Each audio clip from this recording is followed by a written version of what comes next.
કેમ છો વિદ્યાર્થી મિત્રો?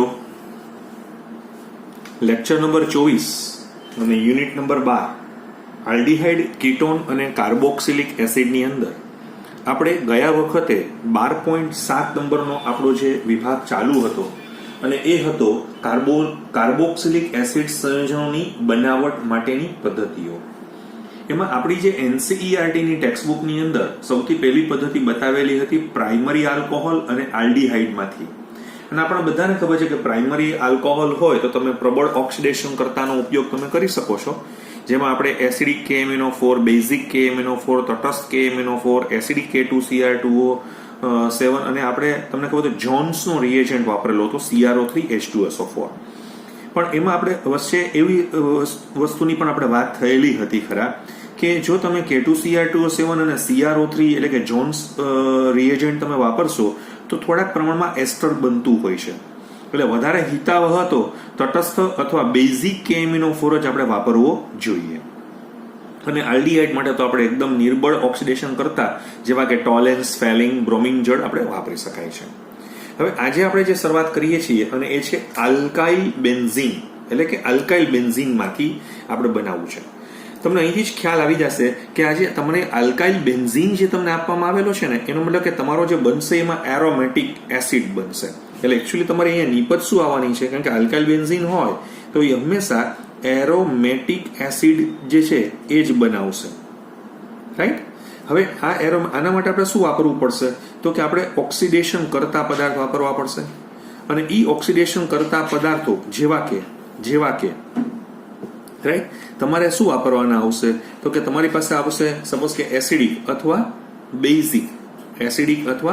બેઝિક KMnO4 તમે વાપરી શકશો. એસિડિક અથવા બેઝિક KMnO4 તમારે વાપરી શકાશે. અથવા તમારે વાપરવું હશે તો એ શું થઈ શકશે તો કે એસિડિક K2Cr2O7. તમને કદાચ ખબર હોય તો H2SO4 અને K2Cr2O7 ને ભેગા કરો ને તો એ લોકો ક્રોમિક એસિડ બનાવે, અને કહેવાય ક્રોમિક એસિડ. અને અથવા તમે મંદ HNO3 વડે પણ આપણે ઓક્સિડેશન કરી શકાશે, ઓક્સિડેશન થઈ શકશે.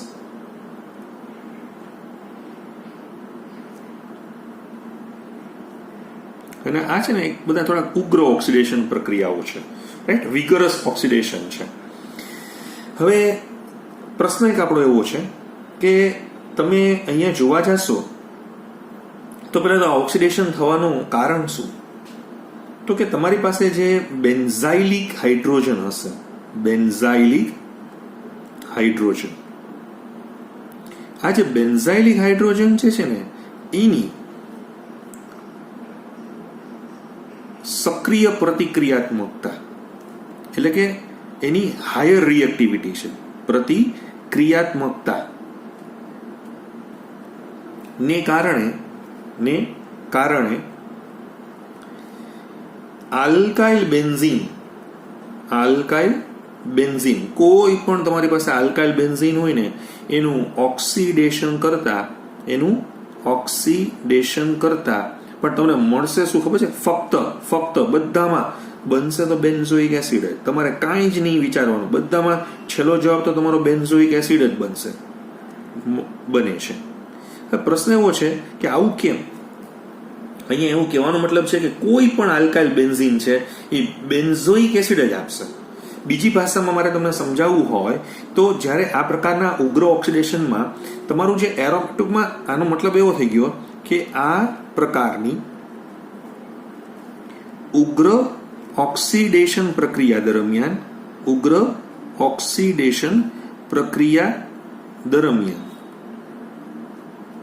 જે તમારું એરોમેટિક કેન્દ્ર છે, આ એરોમેટિક કેન્દ્ર જે છે ને, બરાબર છે, કેન્દ્ર ઉપર કોઈ જ પ્રક્રિયા થતી નથી. એટલે એ તમારું આમ જોવા જાવ તો ઇન્ટેક્ટ રહે છે, કોઈ જ પ્રક્રિયા થતી નથી, બરાબર છે. પરંતુ જે આપણી સાઇડ ચેઇન છે, જે આપણે સાઇડ ચેઇનમાં આપણે બોલીએ કે શાખા, રાઈટ? પરંતુ જે શાખા છે ગમે તેટલી લાંબી હોય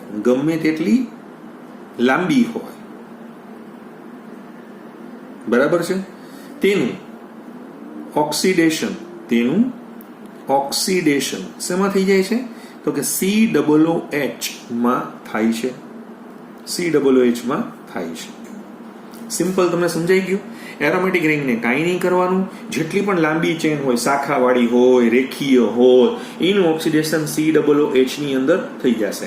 આનો મતલબ તો એવો થઈ ગયો કે જ્યાં COOH ઉત્પન્ન થાય છે ત્યાં અગાઉ શું હતું એક વખત? તો કે ત્યાં ઓરિજિનલ તમારી સાઇડ ચેન હતી, એવું પણ તમે અહીંયા સમજાવી શકો છો. હવે તમારી પાસે મિથાઇલ ગ્રુપ હોય, પ્રાઇમરી આલ્કાઇલ ચેન હોય, સેકન્ડરી આલ્કાઇલ ચેન હોય, જેમાં બેન્ઝાઇલિક હાઇડ્રોજન હોવો જોઈએ, તો એનું ઓક્સિડેશન શેમાં થઈ જશે? કાર્બોક્સિલ ગ્રુપમાં થશે. હા, પણ જ્યારે તમે તૃતીયકના રેફરન્સમાં વિચારશો તો તૃતીયકમાં આવું કાંઈ નહીં થાય, કારણ કે એમાં બેન્ઝાઇલિક હાઇડ્રોજન હોતો નથી. આજે હું બોલું છું એના કરતાં હું તમને છે ને વધારે પડતો પ્રક્રિયાથી સમજીએ ને તો બહુ સરસ મજા આવશે. તમે જુઓ, આ મારી પાસે ટોલ્યુઇન છે, તમે બરાબર ચેક કરી લો. મારી પાસે ટોલ્યુઇન છે. આ ટોલ્યુઇનની અંદર તમે બહુ શાંતિથી તમે જોવા જશો તો આમાં 3 કેટલા છે? તો કે 3 બેન્ઝાઇલિક હાઇડ્રોજન છે. 3 બેન્ઝાઇલિક હાઇડ્રોજન છે. જુઓ અહીંયા જે તમે યાદ આવે તો કાર્બન જે સીધો બેન્ઝીન રિંગ સાથે જોડાયેલો છે તો એને બેન્ઝાઇલિક હાઇડ્રોજન કહેવાય. હવે તમે જો આનું ઉગ્ર ઓક્સિડેશન KMnO4 KOH વડે કરશો તો આને કાંઈ જ નહીં થાય, પણ જે તમારો CH3 જે તમારી આલ્કાઇલ શૃંખલા હતી એ આલ્કાઇલ શૃંખલા COOH માં રૂપાંતર પામી ગઈ, બેન્ઝોઇક એસિડ બની ગયું હતું. પણ પાછું KOH ની હાજરી હોવાને કારણે અહીંયા પહેલા બનશે શું? તો કે સૌથી પહેલા પાછો ક્ષાર બનાવી નાખ્યો, પોટેશિયમ બેન્ઝોએટ એવું બનાવી નાખ્યું. કાંઈ વાંધો નહીં, આમ તો બની જ ગયું. હવે ખાલી તમારે K+ કાઢવાનું છે. તો તમે ઓલું આપણે જેમ કહેવાય ડાયલ્યુટ H2SO4 તમે એનું જલ વિભાજન કરી નાખશો, એસિડ બેઝ તટસ્થીકરણ થઈ જશે, તો તમને અહીંયા નિપજ શું બની જશે? તો કે COOH એટલે કે બેન્ઝોઇક એસિડ મળ્યું. બેન્ઝોઇક એસિડ આ તમને નિપજ મળે છે. સમજાણું તમને? આ મેં તમને એક પહેલું એક્ઝામ્પલ, હજી ઘણા બધા એક્ઝામ્પલ આપીશ ને એટલે એકદમ તમારા ગળે ઉતરી જશે કે ઓકે ફાઇન, આમાં શું કરવાનું. આમ છે ને, પણ આમાં આપણી બુક છે ને કંઈ લખતી નથી કે આનું એકચ્યુઅલી આની રમત શું છે? બેન્ઝાઇલિક હાઇડ્રોજન હોવો જોઈએ, જે આપણી બુકમાં આવા શબ્દો પ્રયોગ કરેલા નથી. અચ્છા, આ તમે જાણો છો આનું નામ શું છે? ઇથાઇલ બેન્ઝીન છે. આ ઇથાઇલ બેન્ઝીનની અંદર તમે જોશો તો એ પેલા પ્રાઇમરી આલ્કાઇલ છે, એટલે પ્રાઇમરી છે ને આલ્કાઇલ સમૂહ છે, રાઈટ? અને પ્લસ તમે જોવા જશો તો એમાં 2 બેન્ઝાઇલિક હાઇડ્રોજન છે. 2 બેન્ઝાઇલિક હાઇડ્રોજન છે. જુઓ કેમ, આ જે તમે જે જુઓ છો એ બેન્ઝાઇલિક હાઇડ્રોજન છે 2. તો હવે તમે આની પ્રક્રિયા આની જેમ જ ઉપર મુજબ કરો એટલે આ શું કરશે? અહીંયા તોડશે, કારણ કે પ્રક્રિયા અહીંયા થવાની છે ઓક્સિડેશનની, એટલે આ પેલા અહીંયા તૂટી જશે અને તમને તો ફરીથી પાછું આ જ પ્રમાણે ઉપર મુજબ COOH બની ગયું હતું, પોટેશિયમ બેન્ઝોએટ બનશે અને ફરીથી પાછું તમે એમાં મંદ H2SO4 વાપરશો. ટૂંકમાં આમાં બધામાં જવાબ તો એક જ આવશે, શું? Benzoic acid. એરોમેટિક રિંગ ઉપર અહીંયા કોઈ જ પ્રક્રિયા કરવાની નથી. જોયું? હજી જોઈએ, આપણે હજી ચેક કરતા જઈએ, રાઈટ? હું તમને હજી ત્રીજું એક ઉદાહરણ આપું છું, ચોથું, પાંચમું, ઘણા બધા ઉદાહરણો દેવા છે આપણાની અંદર. હું તમને અત્યારે હજી એક ઉદાહરણ આપું છું જેનું નામ છે CH2 CH2 CH3.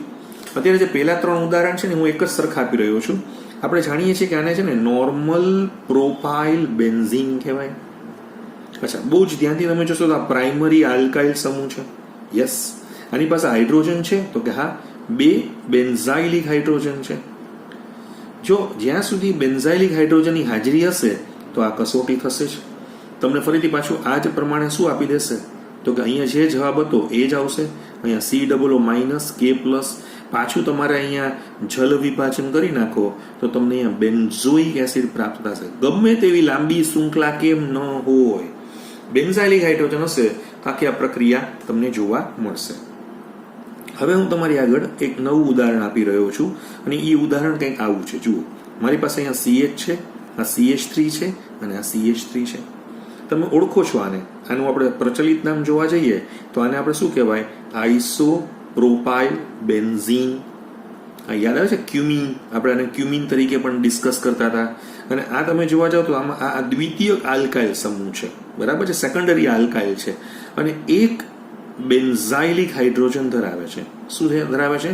એક બેન્ઝાઇલિક હાઇડ્રોજન છે. જો આ તમે જે જુઓ છો એક બેન્ઝાઇલિક હાઇડ્રોજન છે. કાંઈ વાંધો નહીં, આપણે આની પ્રક્રિયા કરીએ છીએ. જો હવે હું થોડુંક આમ શોર્ટકટ કરી નાખું છું, રાઈટ. એટલે પહેલા મારે શું લેવાનું હતું, KMnO4 KOH. ઉગ્ર પ્રક્રિયા પરિસ્થિતિ થોડી વાપરશું ને, ઉગ્ર ઓક્સિડેશન પણ છે. અને અહીંયા તમે પછી એના પછી મંદ H2SO4 વાપરશો. એટલે એક સાથે 2 તબક્કા મેં તમને બતાવી દીધા છે, રાઈટ. તો તમને અહીંયા શું નિપજ બનશે, અહીંયા તો આવવાનું છે બેન્ઝોઇક એસિડ જ, બેન્ઝોઇક એસિડ જ, એમાં કોઈ સવાલ જ નથી. મગજમાં ઉતરી ગયું આપને? હજી તમને જો હજી હું તમને એક એક્ઝામ્પલ આપવા માંગુ છું, ચેક કરી લેજો બરાબર. આ તમે જુઓ એક્ઝામ્પલ જોવા જાઓ, ચેક કરો. અત્યારે હું તમને જે એક્ઝામ્પલ આપું છું એ જુઓ શું છે. આ C છે, અહીંયા શું છે, CH3 છે, અહીંયા શું છે, CH3 છે, અહીંયા શું છે, CH3 છે. તમે બહુ ધ્યાનથી તમે જોશો ને તો આ તૃતીયક છે, ચેક કરો. પછી શું છે તો કે બ્યુટાઇલ અને બેન્ઝીન છે. આ તૃતીયક બ્યુટાઇલ બેન્ઝીન છે, જે તૃતીયક આલ્કાઇલ શૃંખલા છે. સોરી, આ તૃતીયક આલ્કાઇલ શૃંખલા છે, બરાબર ધ્યાન રાખજો. પણ અહીંયા બેન્ઝાઇલિક હાઇડ્રોજન નથી. ક્યાંય છે આ કાર્બન છે પણ એની સાથે હાઇડ્રોજન જોડાયેલો નથી. એટલે જો તમે આની પ્રક્રિયા KMnO4 KOH સાથે તમે કરશો તો અહીંયા પ્રક્રિયા કરશો મંદ H2SO4 ની હાજરીમાં, તો અહીંયા પ્રક્રિયા થતી નથી, કારણ કે એની પાસે બેન્ઝાઇલિક હાઇડ્રોજન નથી. તમે ક્લિયર થયું તમને બરાબર, રાઈટ. અચ્છા, જેમ બેન્ઝાઇલિક હાઇડ્રોજન વધારે હોય ને એમ પણ આ તો તમારે અહીંયા બતાવ્યું નથી, બાકી રેટ ઓફ રિએક્શન એનો ફાસ્ટ હોય. એટલે તમે આમ જોવા જાઓ તો આ બેમાં આનો રેટ ઓફ રિએક્શન નબળો છે, આનો થોડોક ફાસ્ટ છે. અને ટોલ્યુઇનમાં તો એકદમ તમે જોવા જશો ને તો વધારે ફાસ્ટ તમને જોવા મળશે. પછી આમાં આપણી બુક કરતાં પણ આપણે દર વખતે રાબેતા મુજબ થોડુંક ડિસ્કશન એટલા માટે કરીએ છીએ કારણ કે તમે ભવિષ્યમાં ગમે ત્યારે પણ આ જુઓ. કારણ કે આપણે નેશનલ લેવલની એક્ઝામિનેશન સાથે આપણો લેક્ચર પણ નેશનલ લેવલનો જ હોવો જોઈએ, એમાં કંઈ જરાય નબળું ન ચાલે. તો હવે હું તમને થોડાક એવા એક્ઝામ્પલ આપું છું. જેમ કે તમે જુઓ, હું તમને એક એક્ઝામ્પલ આવું આપું છું. મારી પાસેનું એક્ઝામ્પલ બરાબર ધ્યાનથી તમે જોજો. અહીંયા શું છે, CH3. આપણે જાણીએ છીએ એનું નામ ટોલ્યુઇન છે. ચાલો, આ ટોલ્યુઇનની તમે જ્યારે KMnO4 KOH સાથે ગરમ કરતા હતા, પહેલા તમને યાદ હતો COH બની ગયું હતું અને ઓલો COOK બની ગયું હતું, રાઈટ. હવે તમે જો એમાં મંદ H2SO4 ઉમેરશો તો તમને નિપજ તરીકે તો બેન્ઝોઇક એસિડ બનતું હતું જ, એમાં કોઈ સવાલ જ નથી. રેટ ઓફ રિએક્શન બધું બરાબર જ હતું, એકદમ ક્લિયર, સમજાઈ જાય છે તમને બરાબર. જ્યારે તમારી પાસે આવેલો ટોલ્યુઇન આવી રીતે પ્રક્રિયા કરે તો એનો કોરસ્પોન્ડિંગ બને, કારણ કે આમાં 3 બેન્ઝાઇલિક હાઇડ્રોજન છે એટલે. પણ હવે હું તમારી આગળ થોડીક એક વાત ફેરવી નાખું છું. જો આના ઘરમાં ઇલેક્ટ્રોન આકર્ષક સમૂહ આવે, આને આપણે શું કહેવાય છે, પેરા નાઇટ્રોટોલ્યુઇન. અમુક સારા પેપરોમાં ક્વેશ્ચન્સ કેવા પૂછાતા હોય છે ને એનો હું તમને અનુભવ કરાવું છું, રાઈટ. હવે તમને બધાને ખબર છે કે નાઇટ્રોમાં રેઝોનન્સ, ટૂંકમાં અહીંયા O જે છે એ એન ઉપર પ્રેશર કરશે, આ એટલે તમારું અહીંની હાઇપર કોન્જ્યુગેશનથી ઇલેક્ટ્રોન અંદર પાસ કરે છે અને આ બધા ખેંચી લે છે. એટલે શું થશે ખબર છે, તમારા આ જે છે ને આ જે બેન્ઝાઇલિક હાઇડ્રોજન એ હાઈલી એક્ટિવ થઈ જશે. સમજાણું તમને બરાબર. એટલે કોઈ પણ ઇલેક્ટ્રોન વિડ્રોઈંગ ગ્રુપ હોય, ઇલેક્ટ્રોન આકર્ષક સમૂહ જો તમે બેન્ઝીનમાં કરશો તો એ બેન્ઝાઇલિક હાઇડ્રોજનની ક્રિયાત્મકતા શું કરી નાખશે, એકદમ વધારી દેશે. એટલે તમે ટોલ્યુઇનમાં જેટલી સ્પીડ થઈ ને એના કરતાં વધારે સ્પીડમાં બની જશે. શું બની જશે, પેરા નાઇટ્રોબેન્ઝોઇક એસિડ. આ પ્રશ્ન પૂછાયેલા છે એટલે હું તમને પૂછું છું. બધા JEE ના ઓનલાઈનના પેપરોમાં એ લોકો તમને આવા 4 ઉદાહરણ આપે, ટોલ્યુઇન આપે, પેરાનાઇટ્રોટોલ્યુઇન આવે, પછી અહીંયા દાતા સમૂહ વાળું પણ એક આપે. તો તમારે જોવાનું કે એમાં રેટ ઓફ રિએક્શન્સ ઉપર કેમિકલ કાઇનેટિક્સના રેફરન્સમાં ક્વેશ્ચન્સ પૂછ્યો છે. તો આ એક્ટિવિટી જેટલી વધી જશે એટલું રેટ ઓફ રિએક્શન્સ તમને વધી જશે. તો તમને હજી આની અંદર તમે જેમ આકર્ષક છે એમ દાતા સમૂહ પણ તમે લઈ શકો છો. અચ્છા, હવે ઘણા લોકો છે ને અહીંયા સ્ટુડન્ટ્સને જ્યારે આપણે લાઈવલી મળતા હોત તો તમારા મગજમાં એક પ્રશ્ન થાય ને, સર અહીંયા મારી પાસે 2 CH3 રાખવું તો થાય કંઈ? જેમ કે અત્યારે હું આ ઓર્થોઝાઇલિન છે, કાંઈ વાંધો નથી, થવાનું જ છે. જો તમારી ટૂંકમાં બંને ચેઇનમાં જ છે ને, શાખામાં જ છે ને, બેન્ઝાઇલિક હાઇડ્રોજન છે ને, કેટલા છે? 6 છે.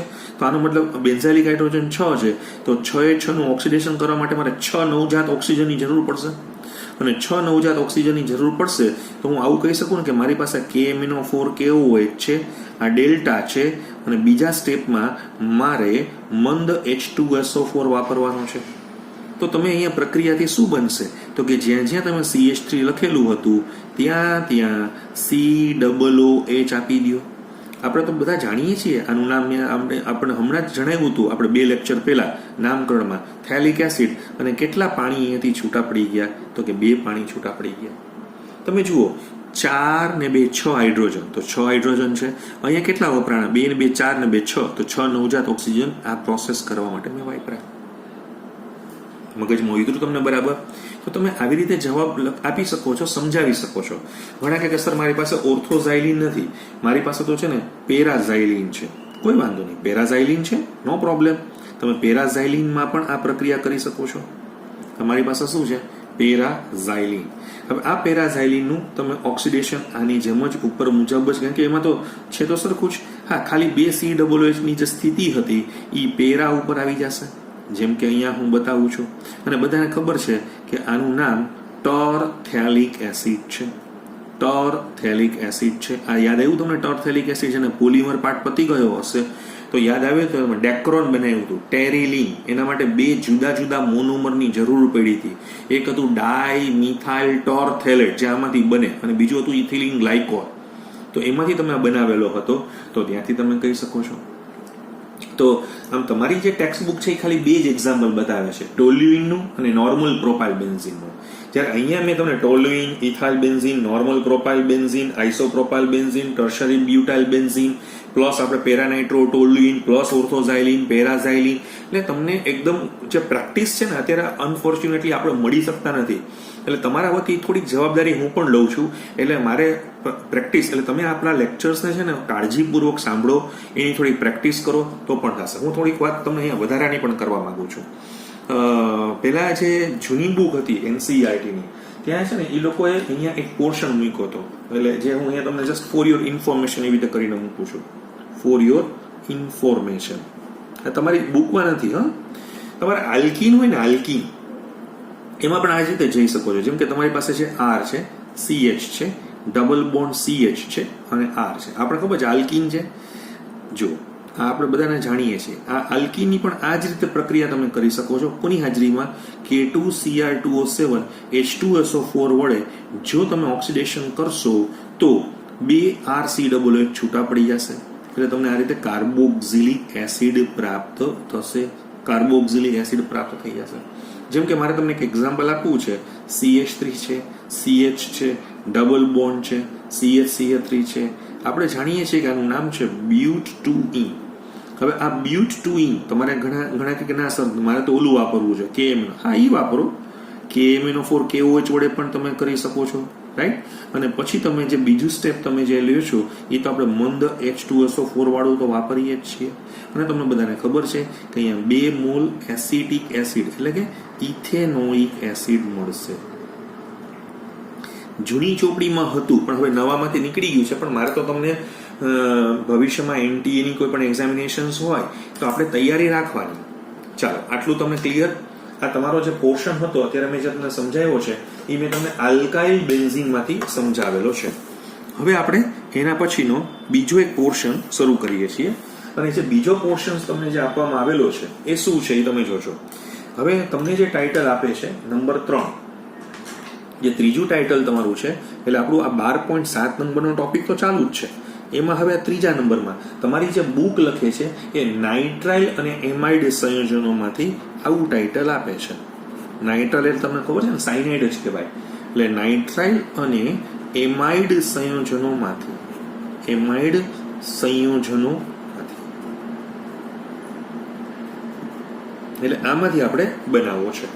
જો આમાંથી આપણે બનાવવો હોય તો આપણે કેવી રીતે બનાવી શકાય? આમ તો છે ને બંને સાયમલ્ટેનિયસલી એટલે સમાંતર રીત તમારે જે છે એ રજૂ કરવામાં આવતા હોય છે. ચાલો આપણે પહેલા નાઇટ્રાઇલથી વાત કરીએ છીએ. તમારી પાસે નાઇટ્રાઇલ સંયોજન છે, જુઓ ચેક કરીએ આપણે. હવે તમારી પાસે નાઇટ્રાઇલ સંયોજન છે, જેમ કે મારી પાસે છે RC ટ્રિપલ બોન્ડ N, જેને આપણે સાયનાઇડ બોલો અથવા આલ્કેન, અને આલ્કેન નાઇટ્રાઇલ પણ બોલાશે ને, ચાલો આપણે આલ્કેન નાઇટ્રાઇલ કહીએ છીએ. હવે તમે આનું જલ વિભાજન કરવા માંગો છો. એ જલ વિભાજન કોની હાજરીમાં કરવા માંગો છો? તો કે તમે એસિડ H+ અથવા OH- ની હાજરીમાં કરવા માંગો છો. કોઈ પણ એસિડિક કે બેઝિક મીડિયા તમે લઈ લો, પણ આ છે ને પહેલા આમાં કન્વર્ટ થઈ જશે. શેમાં? RC double બોન્ડો NH2. એ પહેલા શેમાં રૂપાંતર પામશે? એમાઇડમાં રૂપાંતર પામશે. હવે ઈ એમાઇડનું ફરીથી પાછું તમે H+ અથવા OH- ની હાજરીમાં જલ વિભાજન કરશો તો એ શેમાં રૂપાંતર પામશે? તો કે RCOOH અને વત્તા એમોનિયા શું થઈ જશે? છૂટું પડી જશે. એટલે એની સ્મેલ આવવા માંડશે. તો આ તમને કાર્બોક્સિલિક એસિડ બની ગયું. હું તમને એવું સમજાવવા માંગુ છું કે તમારે સાયનાઇડમાંથી કાર્બોક્સિલિક એસિડ બનાવવું હશે તો વાયા એવી રીતે એમાઇડ થઈને જવાનો રસ્તો છે. આમ તમે જોવા જાવ તો એમાઇડમાંથી બન્યું ને, બે થયા ને, નાઇટ્રાઇલમાંથી જાવ છો ત્યારે વચ્ચે એમાઇડ આવે છે, એટલે આમ તો એમાઇડમાંથી આ કાર્બોક્સિલિક એસિડ પણ આવે છે. બરાબર છે. હવે પ્રશ્ન એવો છે, જો હું તમને આનું પહેલા ઉદાહરણ આપું છું. એટલે આપણે આને એક સામાન્ય સમીકરણથી, જેમ કે મારી પાસે છે CH3C∧N. આને છે ને ઘણી બધી વખત એસિટોનાઇટ્રાઇલ, આ એનું હુલામનું નામ છે. આના ઘણા બધા નામ આપણે રાખીએ. પહેલા જુઓ તો યાદ આવે છે IUPAC નામ ઇથેન નાઇટ્રાઇલ છે, ઘણા મિથાઇલ સાયનાઇડ પણ બોલે છે, ઘણા સાયનોમિથેન પેલા બોલતા હતા, એસિટોનાઇટ્રાઇલ પણ બોલાય છે. હવે જો અહીંયા હું શું કરું છું તમે જોજો, ખાસ મારી વસ્તુને બરાબર સમજવાનો પ્રયત્ન કરો. મેં અહીંયા મંદ NaOH બેઝિક માધ્યમની હાજરીમાં મેં એનું જલ વિભાજન કર્યું. તો મને પહેલા અહીંયા શું મળ્યું? CH3C ડબલ બોન્ડો NH2 બન્યું. આપણે જાણીએ છીએ કે એને શું કહેવાશે? ઇથેનેમાઇડ કહેવાશે. આની પ્રક્રિયા ફરીથી પાછું મેં જલ વિભાજન કરું છું. કોની હાજરીમાં? બેઝ. એટલે મેં પહેલા બેઝ જ રાખું છું. જુઓ, પહેલા બેઝની હાજરીમાં જ હું પ્રક્રિયા કરાવું છું. તો મને ખબર છે અહીંયા CH3COOH બની ગયો. તો અહીંયા યાદ આવ્યું તમને? પણ પાછો બેઝ છે એટલે CH3COONA બનશે. એટલે આને આપણે સોડિયમ એસિટેટ કહેવામાં આવશે. અને વત્તા શું છૂટું પડી જશે? એમોનિયાની સ્મેલ આવશે. રાઈટ? આનો મતલબ એવો થઈ ગયો કે જ્યારે આલ્કલી માધ્યમમાં જલ વિભાજન કરવામાં આવે તો શું આવે? તો એમોનિયા ઉત્પન્ન થાય છે. એ તમને ખ્યાલ આવ્યો? હવે આ જે પ્રક્રિયા હું થોડીક અલગ રીતે તમને બીજા એક એક્ઝામ્પલથી બતાવું છું. એટલે શું છે, આપણે બંને મીડિયા એક ચેક કરી લઈએ. જેમ કે તમારી પાસે છે આ CN, આનું નામ છે બેન્ઝોનાઇટ્રાઇલ. તમે આનું જલ વિભાજન કરાવો છો. ચાલો ફાઇન. કોની હાજરીમાં કરાવો છો? તો કે હું આનું જલ વિભાજન મંદ HCl વડે, એટલે એસિડિક મીડિયામાં કરાવ્યું છું. બરાબર છો? ડેફિનેટલી અહીંયા પ્રક્રિયા તો થઈ જ ગઈ. તમને અહીંયા શું મળી ગયું હતું? બેન્ઝેમાઇડ બની ગયું હતું. અહીંયા સુધી તો કોઈ પ્રોબ્લેમ નથી. ફરીથી પાછું હું જલ વિભાજન કરાવું છું. કોની હાજરીમાં? મંદ HCl ની હાજરીમાં હું એનું જલ વિભાજન પાછું કરાવું છું. તો મને અહીંયા શું બનશે?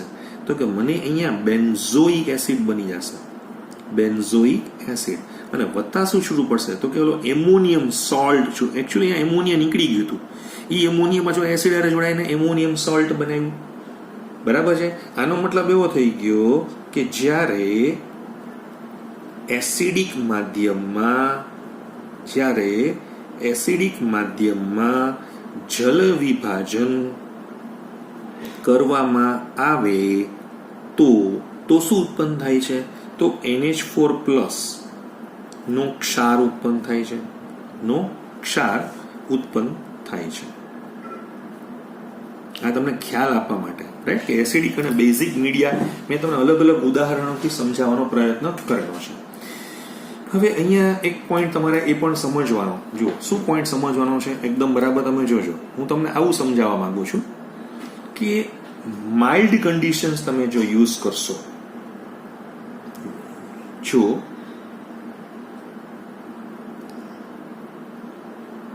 બરાબર છે, જો હળવી પ્રક્રિયા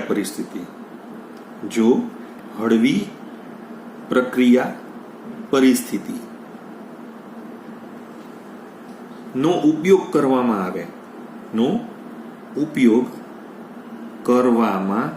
આવે એટલે હળવી પ્રક્રિયા પરિસ્થિતિનો મતલબ અહીંયા એવો છે કે આવે તો એમાઇડ છે ને, એમાઇડ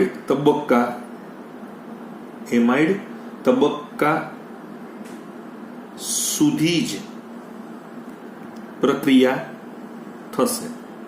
એટલે ત્યાં તમારે અટકાવી શકશો. પછી એમાઇડથી તમારે અહીંયા જવું હોય તો એના માટે તમારે પ્રબળ પ્રક્રિયા પરિસ્થિતિ જોશે. રાઈટ. હવે તમારે શું, ફરીથી હું બોલું છું કે તમારી પાસે સાયનાઇડ, જેમ કે હું તમને આનું પહેલા એક એક્ઝામ્પલ જ આપી દઉં. રાઈટ, કે મેં સાયનાઇડ લીધું હતું RC ટ્રિપલ બોન્ડ N, એનું જ્યારે હું જલ વિભાજન કરાવતો હતો. રેડી. હવે હું શું વાપરું છું તમે જુઓ. ઠંડા ઉગ્ર નથી પ્રક્રિયા પરિસ્થિતિ વાપરી. બરાબર. હા, છે સાંદ્ર HCl, એમાં કોઈ વાંધો નથી. પણ મેં કેવું અહીંયા ડેલ્ટા હતું, જોયું તમે બધા ડેલ્ટા છે. અહીંયા મેં ખાલી મંદ કર્યા તો મારો અહીંયા એમાઇડે ઊભું રહી જશે. આ ધ્યાન રાખવા જેવું છે. જેમ કે તમે અત્યારે હું હજી આ જ એક્ઝામ્પલ પાછું આપું છું. RC ટ્રિપલ બોન્ડ N અને પાછું પાણી. તમારે આ ન વાપરવું હોય તો તમે અહીંયા ઠંડા સાંદ્ર H2SO4 ને પાણીમાં ઉમેરતા. એટલે તમારી કન્ડિશન્સ કેવી છે અહીંયા તમે જે વાપરી છે એ માઇલ્ડ વાપરી છે, હળવી વાપરી છે. તો ક્યાં ઊભું રહી જશે? એમાઇડે ઊભું રહી જશે. રાઈટ. પણ જો તમે પહેલેથી પાવરફુલ વાપરશો, ઉગ્ર ડેલ્ટા પહેલેથી, તો સીધું રિએક્શન્સ તમારું જે છે એ ક્યાં ઊભું રહી જશે? કાર્બોક્સિલિક એસિડ સુધી જઈ શકે છે.